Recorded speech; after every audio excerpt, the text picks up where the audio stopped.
السلام علیکم ورحمۃ اللہ وبرکاتہ۔ رمضان آنے والا ہے، رحمتوں کا مہینہ، مغفرت کا مہینہ، جہنم سے نجات کا مہینہ۔ سوال یہ ہے کہ ہم صرف کیلنڈر سے رمضان کا انتظار کر رہے ہیں یا دل سے بھی کوئی تیاری ہے؟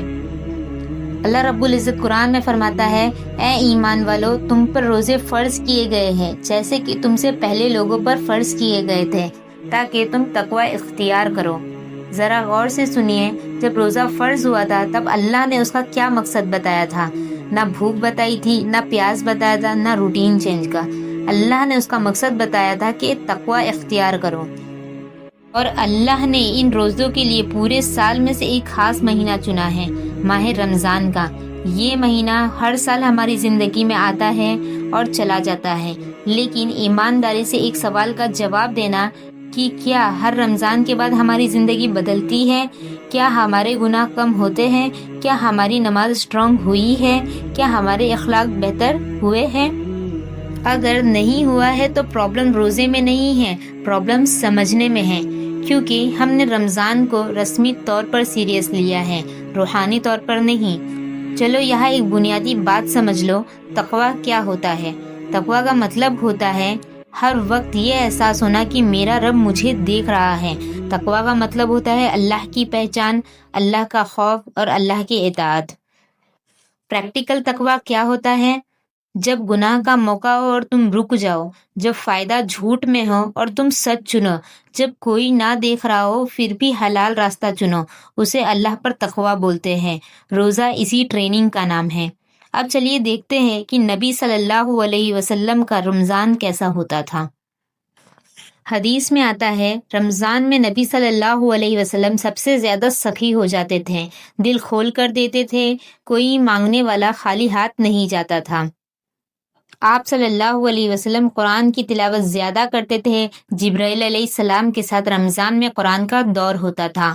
ان کی رات کی نماز لمبی ہوتی تھی، قیام اللیل بڑھ جاتا تھا، اور جب لاسٹ کے 10 دن آتے تھے تو نبی صلی اللہ علیہ وسلم کمر کس لیتے تھے، رات کو جاگتے تھے، گھر والوں کو بھی جگاتے تھے اور عبادت کا لیول بڑھا دیتے تھے۔ یہ تھا نبی صلی اللہ علیہ وسلم کا رمضان۔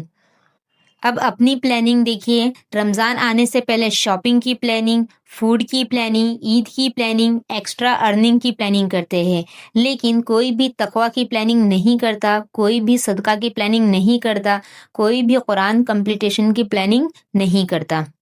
لوگ کما رہے ہیں خرچ کرنے کے لیے۔ نبی صلی اللہ علیہ وسلم کا ماڈل تھا، نیت ریسیٹ کرو، دل سے نیت کرو، یا اللہ اس رمضان صرف روزہ نہیں، میں اپنی عادتیں اور اپنے دل کو بھی بدلوں گا۔ قرآن سے اسٹرانگ کنیکشن بناؤ۔ قرآن رمضان کا سینٹرل میسج ہے۔ روز کا فکس قرآن ٹائم سیٹ کرو، 15 سے 20 منٹ بھی چلے گا۔ صرف تلاوت نہیں، میننگ سمجھ کر پڑھو۔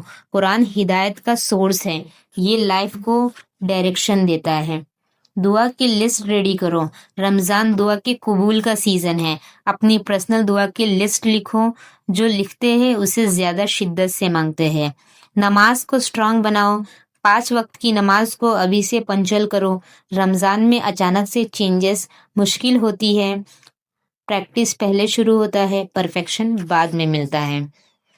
دل صاف کرو، معاف کرو، سوری بولو، رشتے ٹھیک کرو۔ صاف دل کے ساتھ عبادت کا مزہ ہی الگ ہے۔ صدقہ اور زکوٰۃ کو سمپل بناؤ۔ رمضان مدد اور شیئرنگ کا مہینہ ہے، زیادہ پیسہ ضروری نہیں ہے، کھانا شیئر کرو، ہیلپ کرو اور اچھے ورڈز بولو، سب سے بڑا صدقہ ہے۔ آخری بات، رمضان گارنٹی کے ساتھ نہیں آتا۔ بہت لوگ پچھلے رمضان تھے، اس سال نہیں ہے، اس لیے اس رمضان کو ٹریٹ کرو لاسٹ چانس مائنڈ سیٹ کے ساتھ۔ نیت کرو، اس بار صرف رمضان گزرے گا نہیں، مجھے بدل کر جائے گا۔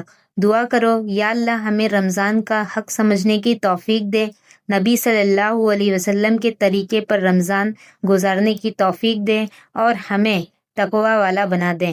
آمین۔